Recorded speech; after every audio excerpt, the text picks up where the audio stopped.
Affaires étrangères. Merci d'avoir accepté de répondre à nos questions, à celles de Sophie Malibaud de RFI et de Christophe Ayad du journal Le Monde. La RDC, la République démocratique du Congo, est un pays où TV5 Monde est très écouté, le plus regardé. Avant de poursuivre cet entretien, je voudrais vous proposer un court extrait d'un documentaire. Son titre, Kinshasa Makambo, ce qui veut dire Kinshasa casse-tête. Il a été réalisé par un cinéaste congolais, Dieudonné Amadi, un film sur ces jeunes qui ont manifesté dans la capitale entre septembre 2016 et janvier 2017 pour réclamer le départ du président Kabila, dont le mandat s'est achevé, je vous le disais, il y a 2 ans. L'histoire du Congo, c'est nous tous qui allons l'écrire. C'est toi, c'est lui, c'est elle, c'est moi. L'histoire du Congo, on doit l'écrire aujourd'hui, pas demain. Kabila, on te prévient, ton mandat est terminé. Kabila, ne nous trahis pas. Prône la non-violence. Mais qu'est-ce qu'on peut faire, régime violent? On a marre de Kabila. On veut plus de ce monsieur. Dites-lui de dégager, car on arrive.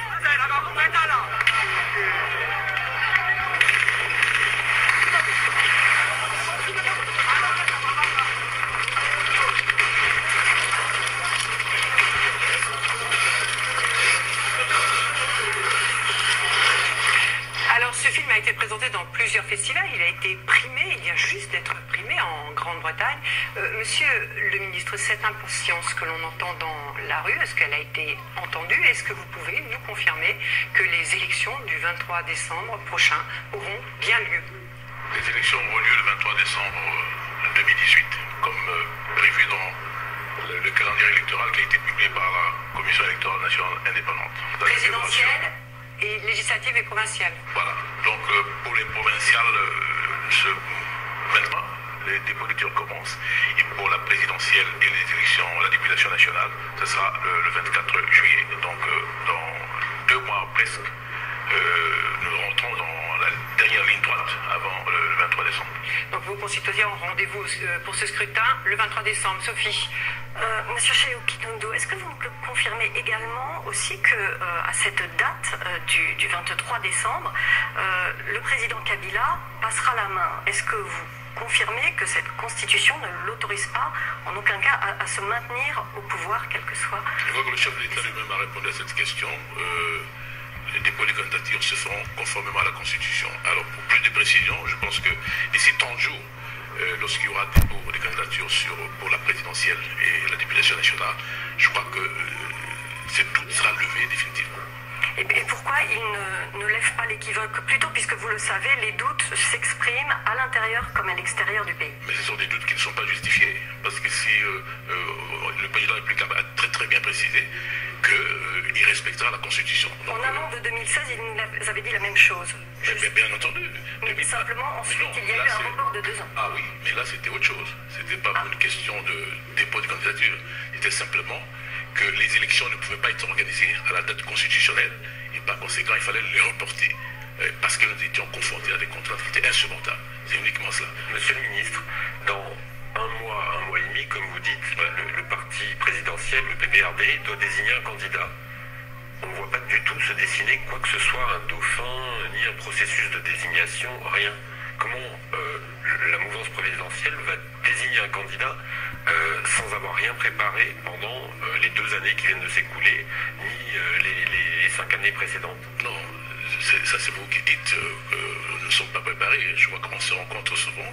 Nous nous préparons justement à déposer la candidature de la majorité présidentielle, pas seulement le PPRD. Le PPRD fait partie de la majorité présidentielle. Donc la majorité présidentielle présentera sa candidature dans 1 mois presque. Mais il présentera un candidat. Mais candidat bien entendu pour la majorité présidentielle, effectivement. Avant de poursuivre cet entretien, je vous propose, si vous voulez bien, monsieur le ministre, une photographie de la situation en RDC ces dernières années. Votre pays est le plus grand État francophone du monde, 80 millions d'habitants, 9 frontières. Un pays en ressources naturelles comme le bois et un sous-sol qui regorge de cobalt, d'or et de cuivre. Ce qui suscite l'omniprésence des investisseurs étrangers comme la Chine ces dernières années. Mais la RDC, c'est aussi l'un des pays les plus pauvres du monde. 8 Congolais sur 10 vivent sous le seuil de pauvreté. Après des décennies de guerre, notamment à l'Est, au Nord Kivu et au Kasaï, qui auraient fait 6 millions de morts et 4,5 millions de déplacés selon l'ONU, vous connaissez en ce moment le 9e épisode du virus Ebola et votre population souffre de la famine au Kasaï. Avec les Nations Unies, rien ne va plus. Vous voulez vous passer de leur aide humanitaire, demander le départ des casques bleus de la MONUSCO et rejeter en bloc leurs accusations. La République démocratique du Congo n'est pas l'enfer des droits de l'homme que l'on veut bien présenter à tort. Votre alternance démocratique est un défi. Votre président, Joseph Kabila, est au pouvoir depuis 17 ans, alors que son deuxième mandat a pris fin en 2016. Sera-t-il candidat à l'élection présidentielle prévue le 23 décembre prochain, bien que la Constitution ne l'autorise pas à se représenter? Depuis 2 ans, son maintien au pouvoir aura des manifestations et affrontements. Quelle place aujourd'hui pour vos opposants, dont certains sont exilés, comme Moïse Katumbi, l'un des candidats déclarés à la présidentielle? Beaucoup d'interrogations planent encore sur l'organisation du scrutin. Son enlisement pourrait isoler davantage votre pays sur la scène internationale et le plonger dans l'incertitude. Alors, toujours sur la question des élections, Sophie. Oui, Léonard Kitundu, les inquiétudes, elles reposent surtout sur la préparation, la façon dont le scrutin s'organise pour en faire une échéance crédible. Il y a notamment cette affaire des fichiers électoraux. On se rapproche de l'échéance. Quand est-ce que vont être rendus publics les fichiers électoraux provisoires, puisqu'il est indiqué qu'il y a pour l'instant beaucoup de problèmes? Quand est-ce que les gens vont pouvoir vérifier l'état des fichiers électoraux? Non, il n'y a pas de problème insurmontable pour cela. Je pense que la commission électorale indépendante a procédé d'abord au premier nettoyage du fichier, comme ça se fait normalement. Et puis de 46 millions d'électeurs, on est arrivé à 40 millions. Bon, ça c'était OK. Alors maintenant, ce fichier devait être soumis à un audit par l'Organisation internationale de la francophonie. C'est ce qui a été fait. Alors cet audit, c'était pourquoi? C'était pour voir un peu s'il y a des insuffisances ou des erreurs qui ont été commises.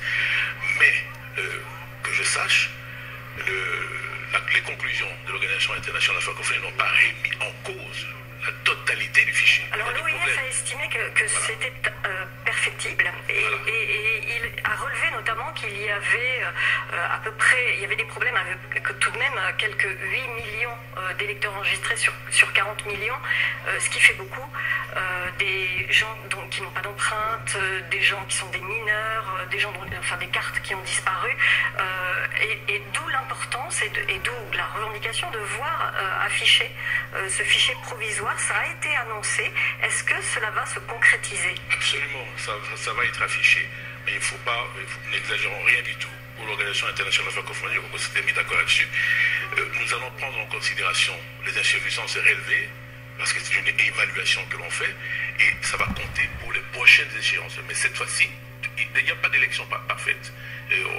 La commission elle-même a constaté qu'il y avait certaines personnes qui ont été enregistrées qui n'avaient pas le droit de l'être. Par conséquent, la publication de ces listes se fera conformément au calendrier qui est prévu par la... Donc vous passerez directement à l'affichage final, pas d'affichage provisoire? Non, il y aura un affichage provisoire, mais définitif, c'est tout à fait clair. Monsieur ça sera fait conformément au calendrier prévu par la CENI. Monsieur le ministre, beaucoup de doutes s'expriment aussi sur les machines électorales, les machines à voter. Et même là, un pays comme la Corée du Sud, dont une entreprise va produire ces machines, a dit qu'elle ne garantissait rien et qu'au contraire, elle pouvait être facteur de fraude. Est-ce que c'était vraiment sage de choisir des machines aussi chères, sophistiquées et fragiles et sujettes à suspicion? Bien au contraire, si on a recouru à cette machine, c'est justement pour réduire les coûts. Vous savez, le coût des élections en RDC, c'est 1,2 milliard de dollars. C'est une des raisons. Et puis nous avons levé l'option de financer les élections par fonds propres. Et ça, c'est tout à fait clair, c'est une question de souveraineté. Vous avez préféré des machines imparfaites Non, pas du tout. Non, cette question-là, je vais y revenir. Ce ne sont pas des machines imparfaites.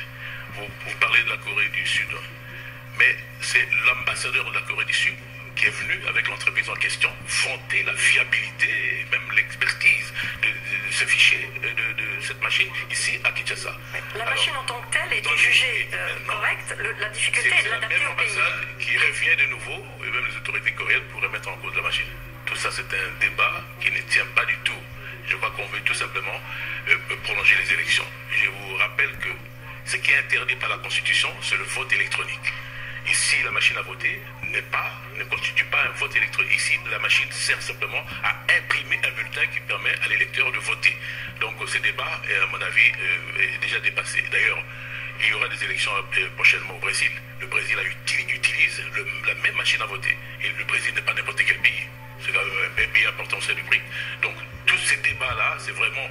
l'opposition, elle est là pour contester, c'est son rôle, mais ça ne remet pas en cause la fiabilité de cette machine. Alors, monsieur le ministre, puisque nous parlons de l'opposition, le 8 juin dernier, la Cour pénale internationale qui avait condamné à La Haye en 2016 Jean-Pierre Bemba à 18 ans de prison pour crimes de guerre et crimes contre l'humanité, eh bien, l'a acquitté des faits commis en Centrafrique. C'est un homme qui compte ici, Jean-Pierre Bemba, enfin, qui a compté en RDC. Il a été vice-président, candidat à l'élection présidentielle en 2006. Donc le voilà libre. Il est en Belgique désormais. Il attend encore une décision de justice. Mais beaucoup dans votre pays le voient déjà comme un candidat à l'élection présidentielle. Alors la question est très très simple. Va-t-il être autorisé à revenir en RDC si sa situation sur le plan judiciaire le lui permet? Et si oui, pourra-t-il, s'il le souhaite, être candidat à l'élection présidentielle de décembre 2018? Écoutez, ce n'est pas chez Okidjono de déterminer si oui ou non une personne remplit les conditions pour déposer sa candidature. Je crois que le jour où il déposera sa candidature, c'est la commission électorale qui examinera si les conditions sont remplies ou pas. La première question, c'était est-ce que vous allez l'autoriser est-ce qu'il va pouvoir rentrer ici en RDC sans problème? Je ne pense pas du tout qu'il y ait un problème à ce sujet. D'abord, Jean-Pierre Bemba, ce n'est pas le gouvernement qui l'a chassé de la démocratie du Congo. Et il est parti de sa propre volonté. Il est parti, monsieur le ministre, quand il est parti, il y avait un mandat d'arrêt contre lui pour haute trahison. Est-ce que aujourd'hui vous confirmez... Vous êtes sûr qu'il y a un mandat d'arrêt? C'est vous qui me l'apprenez. Ah bon? Je ne savais pas. Ah bon. Je ne savais pas s'il y avait un mandat pour haute trahison. Monsieur le ministre, donc à votre connaissance, il n'y a pas de charge judiciaire qui pèse à l'heure actuelle sur M. Bemba en RDC. En tout cas, sur cette question-là, je ne suis pas en mesure de vous répondre. Vous n'en êtes pas informé? Je ne suis pas informé que Jean-Pierre Bemba a un dossier judiciaire ici. Donc mais alors, vous ne pouvez pas confirmer que quand il rentrera, il sera forcément libre de ses mouvements? Non, je ne peux pas dire cela. Franchement, c'est la situation de Jean-Pierre Bemba. Il est parti de sa propre volonté. Maintenant, s'il veut rentrer, il pourra rentrer. Maintenant, s'il a des ennuis judiciaires, même en République démocratique du Congo, ça c'est lui qui sait au niveau de la justice. Mais moi, je ne suis pas au courant du tout de cela. D'autres questions sur l'opposition? Oui, autre opposant qui compte, l'homme d'affaires Moïse Katumbi, qui lui aussi est en Belgique et qui lui aussi a été l'objet d'un jugement, le condamnant à 3 ans de prison. Mais la juge ensuite s'est exprimée pour expliquer qu'elle avait dû juger que son jugement était politique, elle avait subi des pressions et elle est désormais elle-même en exil pour avoir été menacée. Comment expliquez-vous? Est-ce que vous pensez que le scrutin peut garder une certaine crédibilité si les opposants sont ainsi gardés à l'extérieur du pays? Écoutez, Jean-Pierre, Moïse Katumbi, avant de partir, ici, avait des problèmes sur le plan judiciaire. Il est parti, c'est avec l'autorisation, même des autorités judiciaires, parce qu'il voulait se faire soigner à l'extérieur. Et il est parti légalement. Il n'y a pas eu de problème. C'est cela. Alors, maintenant, il va à l'extérieur, bon, il mène sa compagne, ça c'est son problème. Alors, s'il rentre au pays, bon, écoutez, il sera entre les mains de la justice, comme ça a été prévu. Je crois que le ministre de la Justice s'est prononcé à ce sujet. C'est-à-dire, il retrouvera la situation qui était la sienne avant de partir. C'est uniquement ça. Ça veut dire qu'il est empêché de empêcher finalement de mener campagne? Je ne veux pas rentrer dans ce débat. Ce n'est pas à nous de l'empêcher de mener campagne. Mais maintenant, s'il a un problème judiciaire, il faut respecter l'indépendance de la justice. Il n'a qu'à se défendre l'indépendance de la justice. Il s'avère qu'il n'a rien à lui reprocher, à ce moment-là, il recouvre sa liberté, il n'y a aucun problème. Monsieur le ministre, puisqu'on parle d'opposition, est-ce que l'Église est devenue la principale force d'opposition ici en République démocratique du Congo? Elle a appelé à des rassemblements qui ont eu lieu en décembre dernier, puis en janvier, des marches qui ont été réprimées, parfois dans la violence, il y a eu des morts. Est-ce qu'elle est devenue aujourd'hui la principale force d'opposition? Bon, je ne sais pas si... D'abord, nous sommes dans une république laïque. Hein. Il faut comprendre cela. Oui, mais elle a quand même été celle qui a soutenu l'accord de la Saint-Sylvestre. La République est une république laïque. Ce n'est pas une république catholique. Pas du tout. Ça, il faut qu'on se rappelle bien. Et étant devant les Français, je crois que vous vous rappelez, c'est un principe important. Alors, et qui d'ailleurs est violé systématiquement ici. Je ne pense pas du tout. Elle a joué, et les autorités ont accepté qu'elle joue un rôle dans des négociations pour notamment l'accord de la Saint-Sylvestre. En tant que membre de la société civile.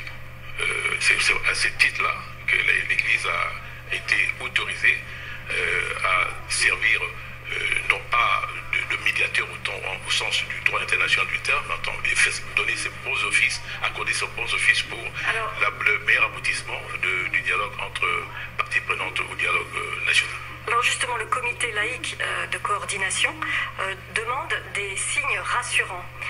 Qu'est-ce que, dans ce processus électoral, et notamment libération de prisonniers politiques, il y a une association ici au Congo qui en dénombre 350. Alors est-ce qu'il va y avoir des gestes, les mouvements citoyens aussi ont des détenus Dans les cadres du dialogue, dans des conclusions, il était prévu des mesures de décrispation. Alors, comme si vous savez très bien, le ministre de la Justice a fait libérer beaucoup de personnes à ces sujets.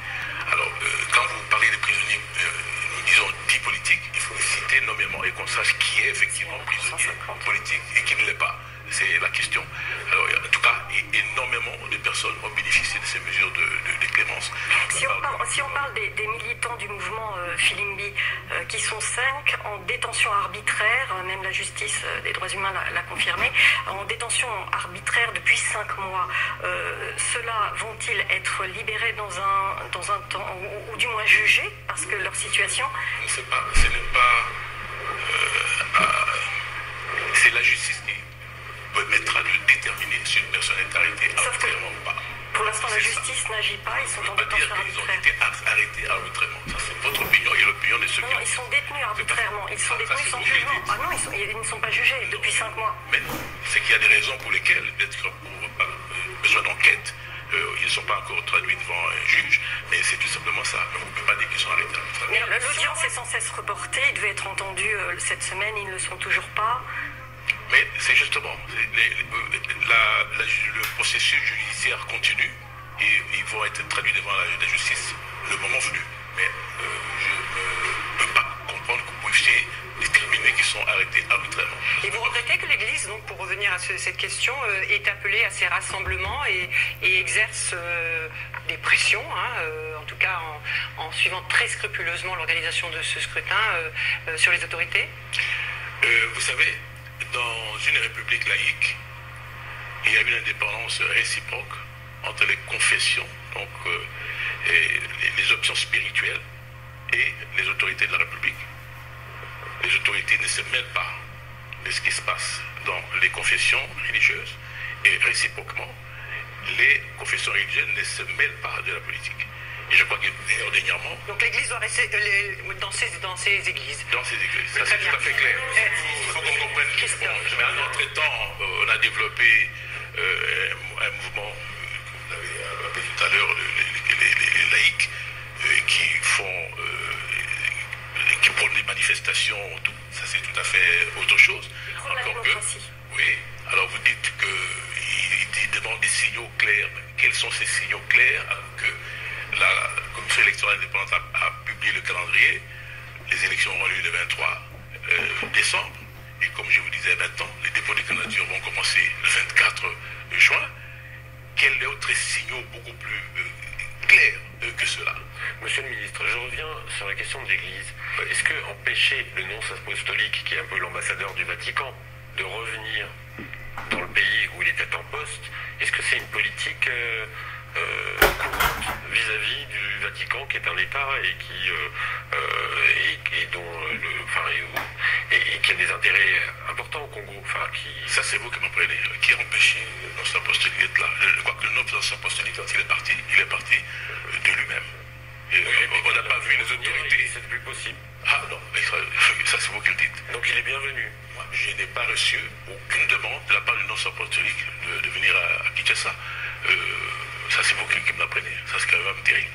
Et le nonce apostolique, est-ce qu'on l'a chassé? Le nonce apostolique a appelé de la démocratie du Congo? Non. Que nous sachions, moi j'ai reçu une note verbale. Je crois qu'il devait retourner pour consultation à Rome. Et c'est tout. Alors, monsieur le ministre, puisqu'on parle des relations de la RDC avec les autres États, les relations de votre pays avec l'ensemble de la communauté internationale se sont tendues ces derniers mois. Par exemple, des pays frontaliers, toujours cette question d'élection, on y revient, mais des pays frontaliers comme l'Ouganda et l'Angola ont manifesté clairement l'intérêt qu'ils apportaient aux prochaines élections dans votre pays. Ils souhaitent une alternance. Ils semblent redouter une situation de chaos à leur porte. Et si ces élections ne se déroulent pas, alors est-ce que c'est un intérêt légitime ou pour vous de l'ingérence? D'abord, est-ce que ces pays peuvent donner une leçon de démocratie à la République démocratique du Congo? Les pays que vous citez là, franchement, est-ce qu'ils sont l'exemple de démocratie? Et vous êtes ici en République démocratique du Congo, vous remarquez très bien le pluralisme politique qu'il y a dans ce pays, la manière dont les gens s'expriment politiquement dans ce pays. Est-ce que dans leur propre pays, les citoyens peuvent faire la même chose? Nullement. Donc nous n'avons pas de leçon de démocratie à recevoir de ces pays-là. Je vous dis, nous sommes un pays souverain, point c'est tout. Et nous sommes dans une organisation internationale. S'il y a des problèmes, s'il y a des concertations à faire, des consultations, nous le ferons dans les organisations sur-régionales auxquelles nous appartenons, et ça se fera. Vous n'avez pas apprécié les commentaires qui ont été faits donc, par les deux présidents sur la nécessité d'une alternance, sur que le président Kabila se dise clairement. Mais ça, c'est. Ce que nous n'avons pas apprécié, c'est lorsqu'on les chefs d'État se trouvent à l'étranger et disent voilà, nous avons une initiative sur le Congo. Alors ça, c'est ce qui s'est passé. On peut resituer ça, c'est ce qui s'est passé à Paris avec le président Macron et effectivement l'Angola et le Rwanda. Voilà. Alors là, vous avez même convoqué les représentants de ces trois pays pour avoir des éclaircissements sur ces mots qui avaient été prononcés. Vous avez eu des éclaircissements? Non, pas du tout. Jusqu'à présent, très courtoisement, quand j'ai dit convoquer, c'est même trop dire, parce que ce n'était pas pour adresser des remontrances, tout simplement. Nous avons là des pays amis, et surtout la France, le Rwanda et l'Angola. Alors on nous apprend depuis l'extérieur qu'il y a une initiative qui est prise sur la RDC, alors que la RDC elle-même ne le sait pas et n'est pas associée à la prise de cette initiative. Alors ce que nous voulons, c'est obtenir des précisions à ce sujet. Vous n'avez pas obtenu? Non, jusqu'à présent, non. Monsieur le ministre, est-ce que vous avez l'impression que la France est en train de changer de position? Moi, je ne sais pas. Mais tout simplement, ce que nous avons regretté, c'est qu'on puisse, comme ça, déclarer depuis l'extérieur qu'il y avait une initiative sans que nous ayons été mis au courant. C'est tout simplement ce que nous avons regretté. Mais il n'y a pas de suite encore. Mais que la France ait changé d'attitude, je ne sais pas. Moi, ce que je constate, c'est qu'il y a de bonnes relations entre la République démocratique du Congo et la France. Et nous comptons beaucoup sur la France, tout particulièrement au Conseil de sécurité des Nations Unies. Donc, jusqu'à présent, à part cette petite phrase, prononcée par le président Macron, entre la France et la République démocratique du Congo sont bonnes. Parce que Paul Kagame, quand il fait ses remarques, il est président en exercice de l'Union africaine. Est-ce que vous contestez ce rôle qu'il incarne actuellement? Non, mais c'est la manière de le dire et dans quel cadre. C'est cela. Si bientôt il y aura le sommet des chefs d'État, si vous avez des choses à dire sur la RDC, il y a un cadre prévu pour ce faire. Et ensuite, le président en question fait partie de la communauté des États de l'Afrique centrale. Et la CAC, s'il y a des problèmes, on règle cette la CAC. Et nous avons encore une multiple d'appartenance, nous appartenons à la SADC. Alors, le voisin ici est aussi président de l'organe de la SADC. Alors, s'il y a des problèmes, on convoque la réunion de l'organe, et puis on règle le problème. Comme prochainement, il y aura une réunion ministérielle sur l'organe. Monsieur le ministre, il devait y avoir une réunion ce dimanche à Luanda, puis finalement elle était reportée reportée. Pourquoi? C'est parce que vous avez l'impression qu'il y a un complot contre le Congo, ou cette réunion n'est pas opportune, le Congo n'en veut pas? Mais voilà encore un exemple. Je suis ministre des Affaires étrangères. Nullement, j'ai été informé qu'il y aurait une réunion ce dimanche. C'est complètement faux. Je suis en contact avec mon collègue angolais des Affaires étrangères et nous étions en train de préparer une réunion bilatérale entre la RDC et l'Angola. Simplement, il est retenu actuellement pour des raisons de santé à Madrid et c'est pour cette raison que j'irai ce lundi à Luanda pour prendre des initiatives de la prochaine rencontre. Est-ce que vous avez l'impression qu'il y a quand même un complot, des choses qu'on vous cache, des dessins cachés contre le Congo qui expliquent une sorte de réaction un peu épidermique de votre part? Qu'est-ce qui explique cela, enfin, ce raidissement? C'est parce que vous vous sentez entouré de gens qui ont des intentions pas claires vis-à-vis de votre pays? Nous n'allons pas vivre dans un climat complotiste, ce n'est pas notre problème. Et simplement, il s'est posé quelque chose dont nous voulons des éclaircissements, c'est-à-dire la fameuse initiative qui aurait été prise sur la RDC, c'est tout simplement. Mais franchement, nous ne vivons pas dans un climat de complot en République démocratique du Congo. Ce que nous voulons, c'est qu'on respecte les règles qui régissent les relations internationales. Concernant le Rwanda, justement, est-ce que vous voyez d'un mauvais œil le fait que la France soutienne la candidature d'une Rwandaise, Louise Mushikiwabo, au poste de secrétaire général de l'Organisation internationale de la francophonie? Et pour compléter, je dirais que vous avez quand même commenté, parce que c'était au même moment où la France a parlé d'initiative, vous avez dit avoir... Vous auriez aimé être informé que la France soutenait la candidature de Louise Mushikiwabo, la ministre des Affaires étrangères du Rwanda? Non, pas du tout. Le dépôt d'une candidature pour être secrétaire général de la francophonie, écoutez, ça appartient à tout le monde. Il n'y a aucun problème. Ce n'est pas le dépôt comme ça. Mais ce qui nous a chagriné un peu, c'est le fait que le président français fasse comme s'il voulait mettre tous les autres membres de la francophonie devant un fait accompli. C'est uniquement ça. C'est la manière. Mais ce n'est pas sur la personne de la ministre des Affaires étrangères du Rwanda, ce n'est pas ça. Mais c'est le fait de la manière dont ça a été présenté. C'est comme si on voulait imposer quelqu'un. Vous pensez que c'est une bonne candidature? Moi, je n'ai aucun problème avec Mme Mushikiwabo, qui est une grande ministre des Affaires étrangères.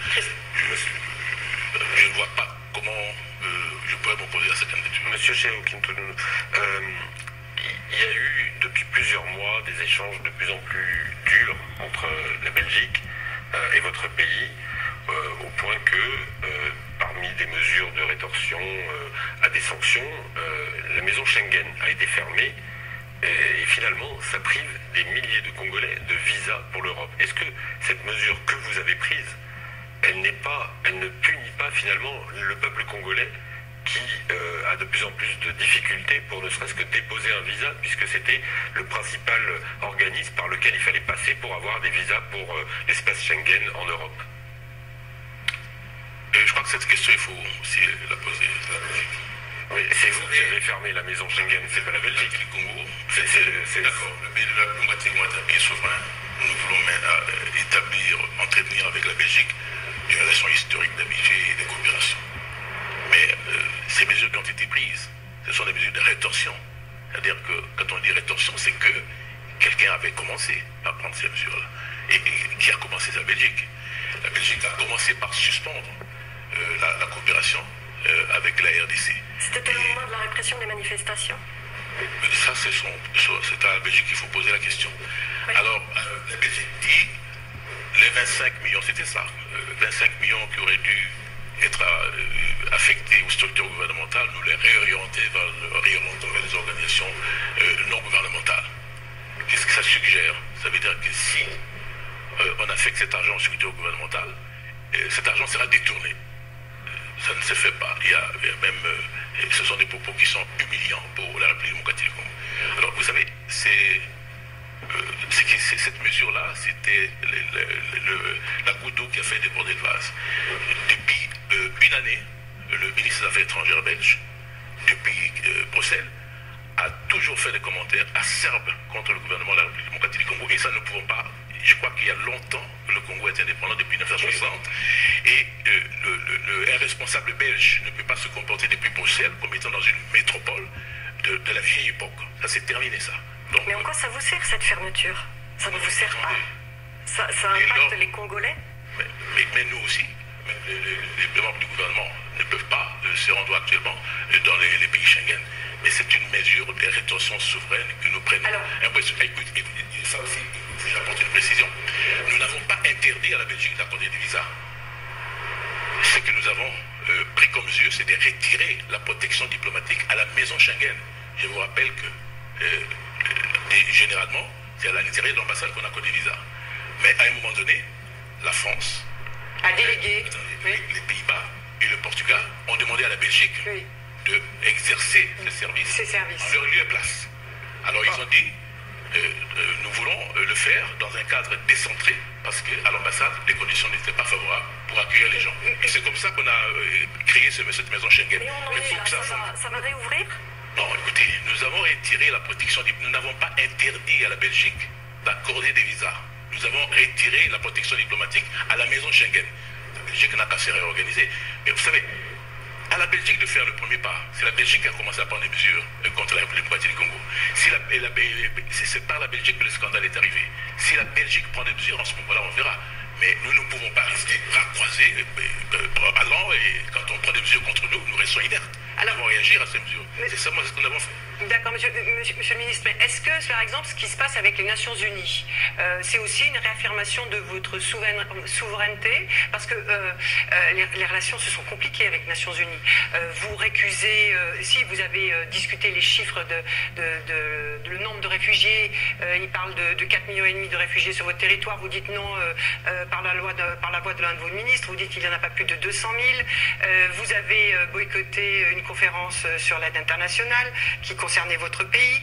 Vous avez dit la MONUSCO doit se retirer de ce pays à échéance de 2020. D'ailleurs, la MONUSCO qui est dans son mandat doit apporter une aide logistique à l'élection du 23 décembre. Qu'est-ce qui se passe avec l'ONU? Est-ce que vous pensez qu'elle empiète sur votre souveraineté? Vous posez la question et en même temps vous y répondez. Quand on prépare une conférence internationale humanitaire sur la République démocratique du Congo, quel est le premier partenaire? C'est le gouvernement de la République. Vous ne pouvez pas organiser une conférence à l'insu du gouvernement de la République démocratique du Congo. C'est quand même terrible. C'est pour ça que nous nous sommes opposés. Nous n'avons pas récusé la solidarité internationale, pas du tout. Mais vous ne pouvez pas prendre des mesures, même humanitaires, en République démocratique du Congo, sans inclure, sans associer le gouvernement de la République démocratique du Congo. Les relations internationales sont basées sur la souveraineté. Et quand on dit mais ça... cette guerre de chiffres, alors, pourquoi dire il y a 200 000? C'est pas ça le problème. Le problème, c'est que, quand vous voulez, nous avons boycotté la conférence tout simplement parce qu'on n'a pas associé la RDC dans la définition, la détermination des termes de référence de cette conférence-là. Ça ne se fait nulle part. Et nous ne voulons pas du tout que des petits groupes, même des petites organisations, puissent s'amuser à concocter des initiatives à l'extérieur et venir les imposer à la République. Ça, nous ne pouvons pas. Quand le secrétaire général des Nations Unies, M. Guterres, écrit au président Kabila en lui demandant à le rencontrer et qu'il ne reçoit pas de réponse, c'est une façon de couper les ponts? Non, moi-même j'étais, oui, ce que vous dites, moi j'étais moi-même à New York. J'ai vu le secrétaire général des Nations Unies. On a discuté, on est en train de voir quelle est la date qui convient le mieux, à la fois pour le secrétaire général, le chef de l'État et même le président de la Commission de l'Union africaine. Alors tout ça, ce sont des bobards. Quand aura lieu cette visite, justement? Mais non, on est en train d'envisager, de voir quelle est la date qui convient pour les trois personnalités. C'est tout simplement ça. Vous regrettez souvent, Monsieur Sékou Toundou, qu'on compare la RDC à un pays en guerre. Je vous propose d'écouter ce que disait Nikki Haley, ambassadrice américaine à l'ONU, elle parlait du processus électoral aussi. Oui.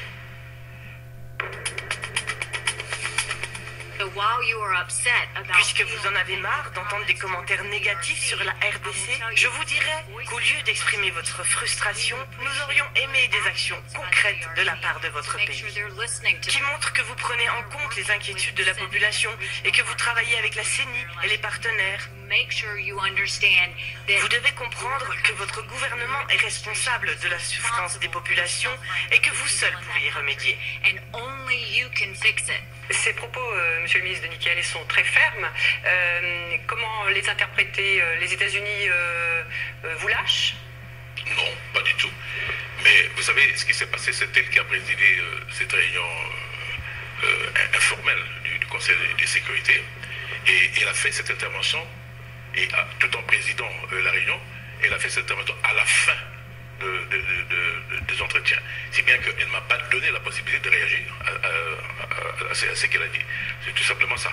Mais et sur l'état de vos relations avec les États-Unis, tendancieux parce qu'elle a invité une personne qui fait partie d'une organisation de défense des droits de l'homme, qui a fait toute une litanie d'accusations qui était totalement infondée. C'est pour ça que j'ai réagi assez violemment, qui n'était basé sur rien. Il n'a apporté aucune preuve.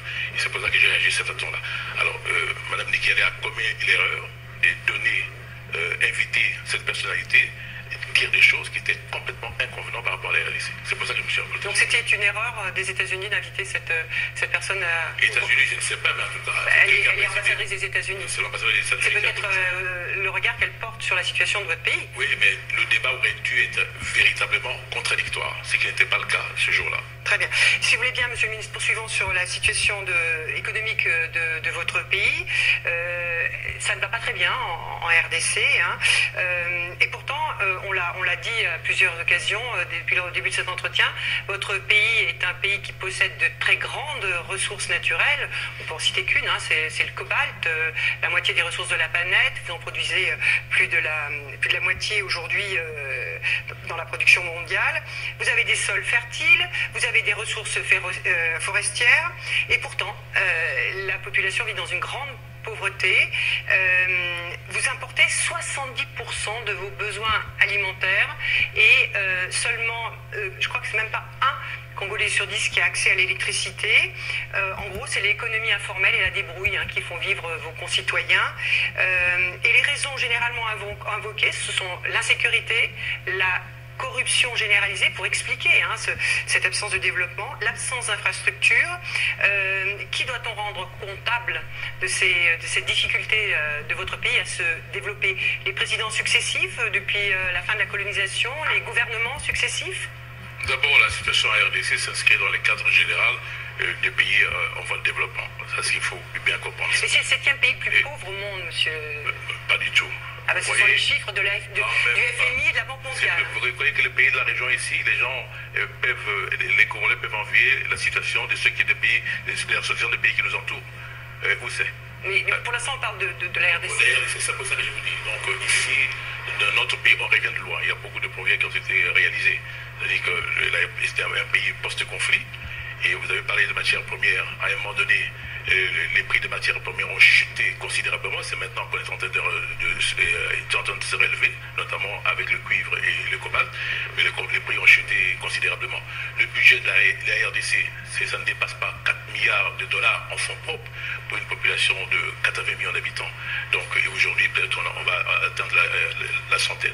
Donc il y a énormément de difficultés. Ce sont les manques des moyens qu'il faut. Vous parlez de la corruption. Mais la corruption ne sévit pas outre mesure en RDC que dans d'autres pays.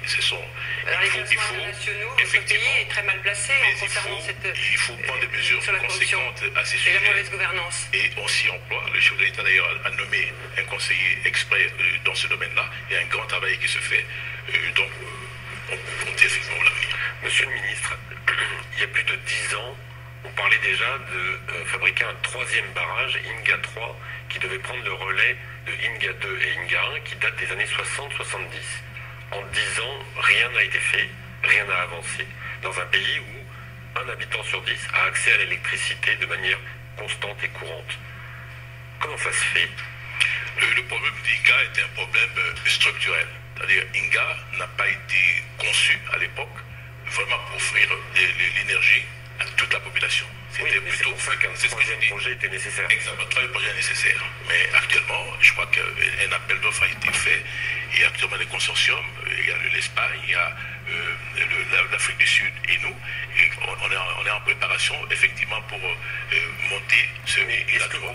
Mais ce mandat, malgré ça, c'est vraiment une question d'avenir. C'est qu'il faut, pour résoudre la question énergétique en RDC, parce qu'il y a des certes vraiment faibles, à 9% à peu près, il faut nécessairement des microcentrales à travers toute la République démocratique du Congo. On ne peut pas ici, dans l'immédiat, mettre tous les espoirs sur Inga. Voilà. Je crois que ça c'est de 2 mandats du président Kabila.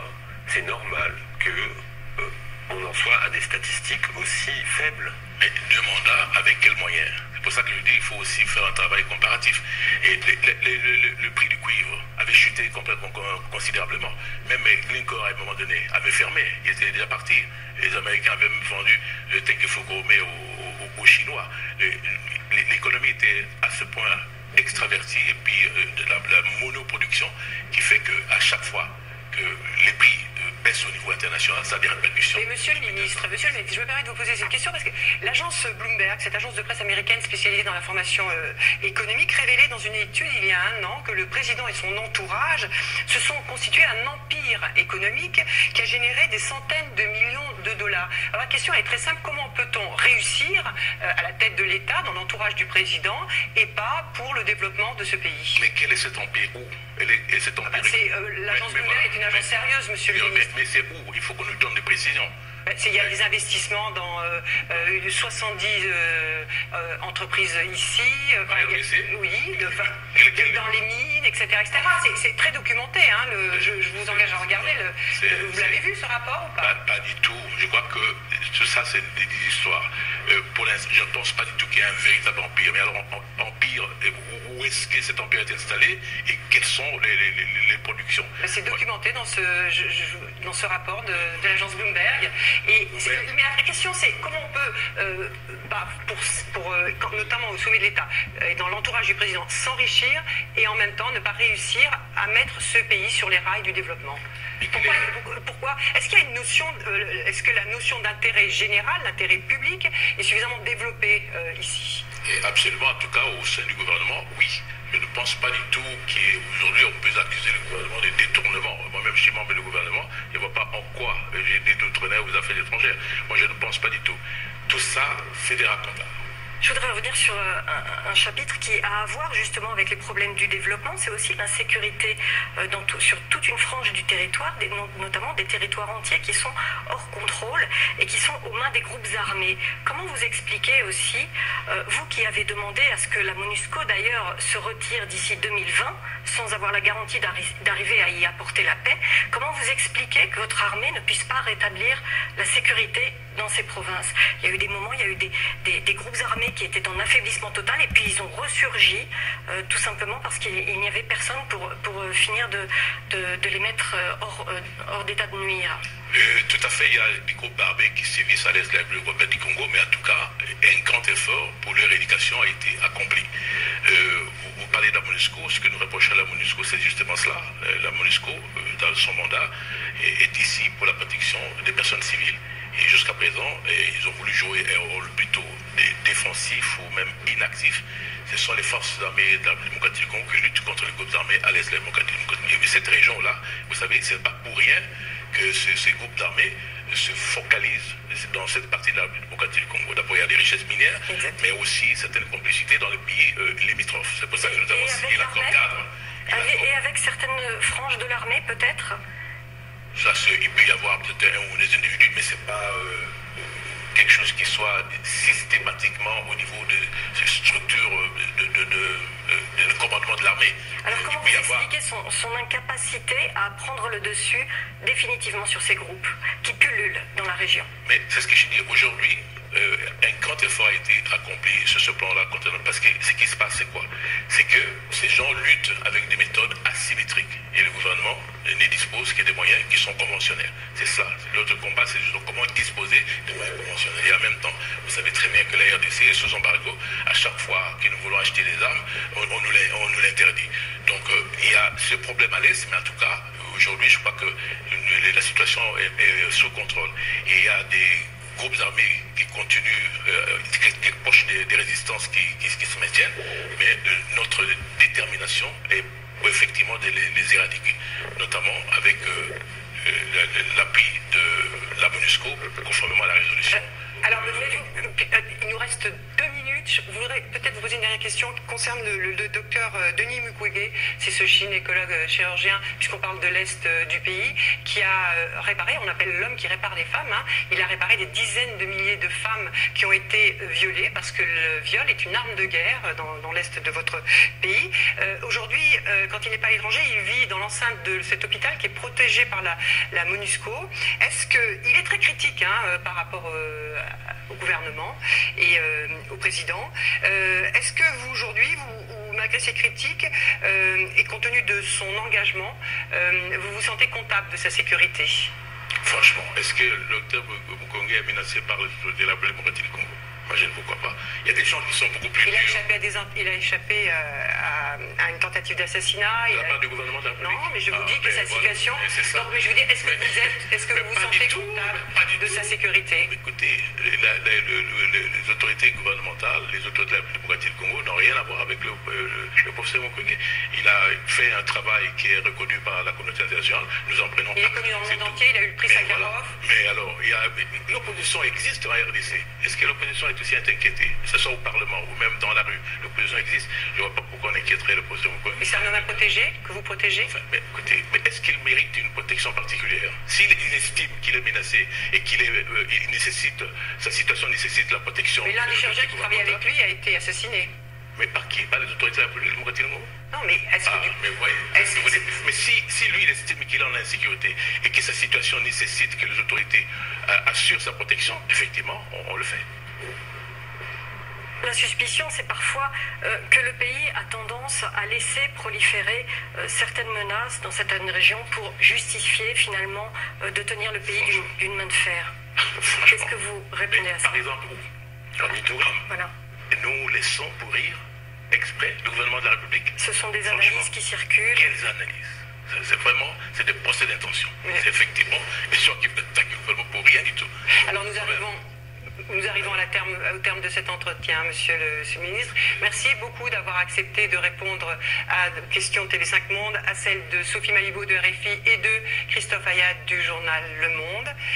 Merci à vous tous, auditeurs et téléspectateurs, pour votre fidélité. On se retrouve la semaine prochaine à Paris. À bientôt.